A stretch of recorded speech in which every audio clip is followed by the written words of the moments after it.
Shqipëria fitoi 2 ndeshjet e tetorit, ku padyshim e rëndësishme për nga vlera fitore ishte ajo në Leskovec ndaj Serbisë, megjithatë çdo fitore ka vlerën e saj. Ndaj Jordanisë, Silvinjo i dha mundësinë që të debutojnë Klis Mancake dhe Nazmi Gripshi, të dy këta lojtarë të afruar Rishtazi në kombëtare.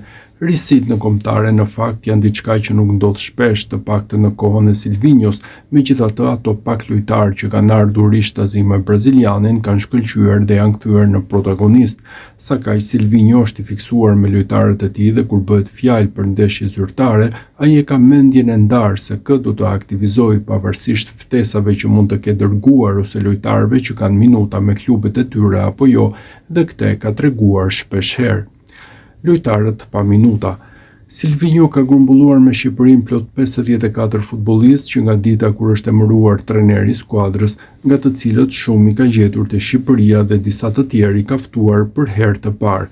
Nga këto 54 futbollistë, 8 prej tyre kurrë nuk e kanë pasur mundësinë që të debutojnë edhe bëhet fjalë për lojtarë që kanë kontribuar në kombëtare, siç mund të jetë Roshi apo Lenjani, ndërkohë që lojtarë që nuk arriti të debutonte me Kuqezin ishte edhe Adrian Bajrami, që nuk u aktivizua në zyrtare dhe vendosi të largohej për të luajtur me Zvicrën, teksa luajti vetëm 3 ndeshje në kohën kur trajneri i Shqipërisë ishte Edi Reja, por miqësore.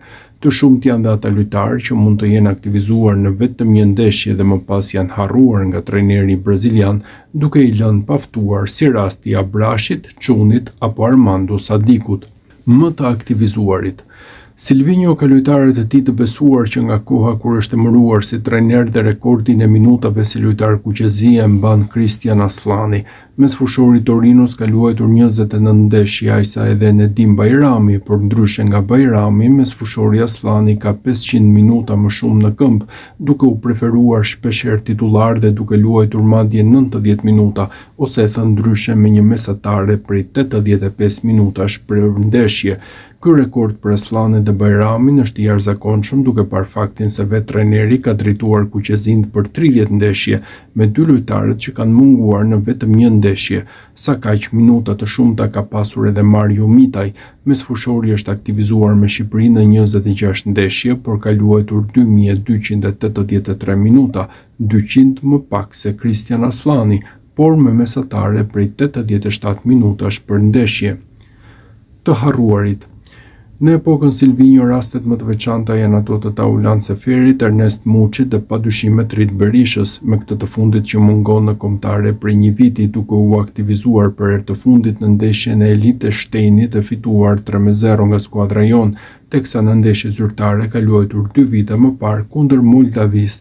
Portieri është aktivizuar në 6 ndeshje dhe që pas Europianit, Berisha nuk është ftuar më në kombëtaren Kuqezi, sa kaq aventura Seferit në me kombëtaren është stopuar në Ligën e Kombeve, ku u aktivizua 1 minutë në ndeshjen e fundit ndaj Ukrainës dhe që nga ajo ndeshje ai nuk është ftuar më.